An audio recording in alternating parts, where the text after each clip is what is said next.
स्वागत है आपका एसपी न्यूज में और मैं हूं आपके साथ पूनम शर्मा। बैंकों से की 180 करोड़ की धोखाधड़ी, नौकरी करते बना कंपनी का मालिक।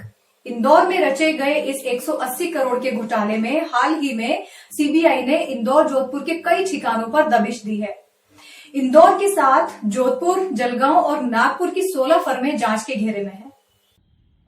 जी, आपका सवाल सही है कि क्या इसमें बैंक कर्मचारियों की मिलीभगत थी, क्या उनके बिना ये घोटाला हो सकता था।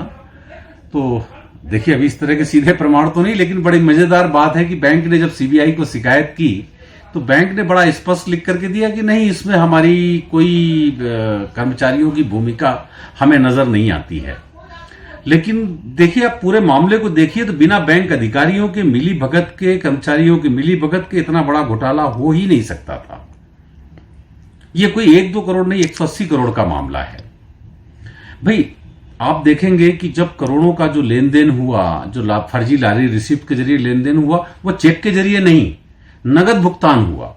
तो स्टॉक वेरिफिकेशन होता है लिमिट बढ़ाने के लिए, तो यह सब तो बैंक अधिकारियों की जिम्मेदारी थी और यह सब उन्होंने अपनी जिम्मेदारी निभाई नहीं। अब वो क्यों नहीं निभाई, आप बड़ी आसानी से समझ सकते हैं। हाँ, ये बड़ा इंटरेस्टिंग है कि ये पकड़ में कैसे आया। देखिए, इसमें बैंक में लोन देने वाले कंसोर्टियम में 3 प्रमुख बैंक हैं। इसमें से 2 सरकारी हैं, एक एसबीआई, दूसरा है पंजाब नेशनल बैंक। सॉरी, माफ कीजिएगा, एक एसबीआई है, दूसरा इलाहाबाद बैंक है।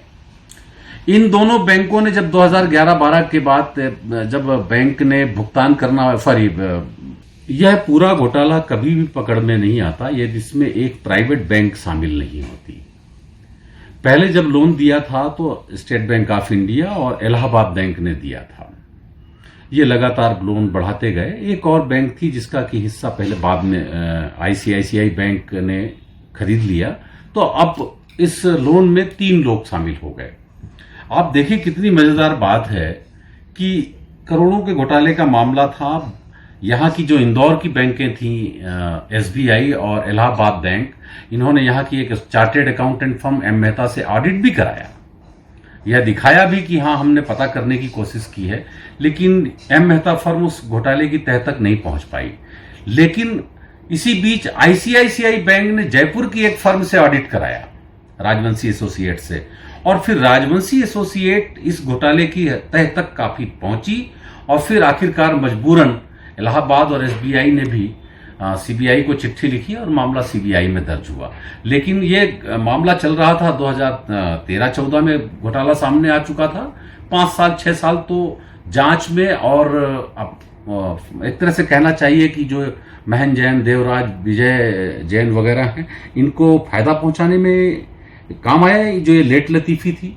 नहीं तो ये घोटाला काफी पहले से, अच्छा, पूरा पैसा निश्चित ही इन्होंने यहां वहां कहीं डाइवर्ट किया है। इस पूरे घोटाले का मॉडस ऑपरेंडी समझने के लिए आपको वेट के जमाने में जाना होगा, क्योंकि पूरा मामला 2011-12 के आसपास शुरू हुआ था और लंबे समय तक बैंक इस पर चुप्पी साधे बैठे रहे। जैसे आजकल जीएसटी के जमाने में माल परिवहन के लिए ई-वे बिल होता है, ऐसे उस दौरान लॉरी रिसिप्ट कहते थे उसको, बिल्टी कह लीजिए। तो ये विजय जैन, महन जैन, ये सब अकेले नहीं थे। इनके साथ करीब 15-16 फर्में थी, जिसमें से 11 फर्में, 10-11 फर्में जोधपुर की हैं, 2 जलगांव की हैं, नागपुर की हैं, 3 इंदौर की भी फर्म हैं। तो ये लोग आपस में ही माल की खरीदी बिक्री दिखाते थे, फर्जी लारी रिसिप्ट के जरिए लगातार स्टॉक और अपना टर्नओवर बढ़ा हुआ दिखाते थे, और इस तरह से धीरे धीरे सीसी लिमिट बढ़ाते चले गए।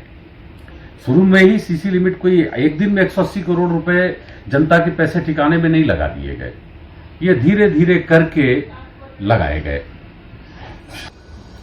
देखिए, मामला बहुत सीधा सा है, लेकिन यह पूरी बैंकिंग व्यवस्था की पोल खोल करके रखता है कि किस तरह से सरकारी बैंक व्यापारियों से, उद्योगपतियों से मिलकर के जनता के पैसे की बांटना करते हैं। ये जो मामला सीबीआई ने छापा मारा था, कुछ दिनों पहले की बात है। इंदौर की एक कंपनी है इंडिसन एग्रो, इसके कर्ता धर्ता हैं महन जैन, विजय जैन, देवराज। इन लोगों ने 1-2 करोड़ नहीं, पूरे 180 करोड़ का चूना लगाया है।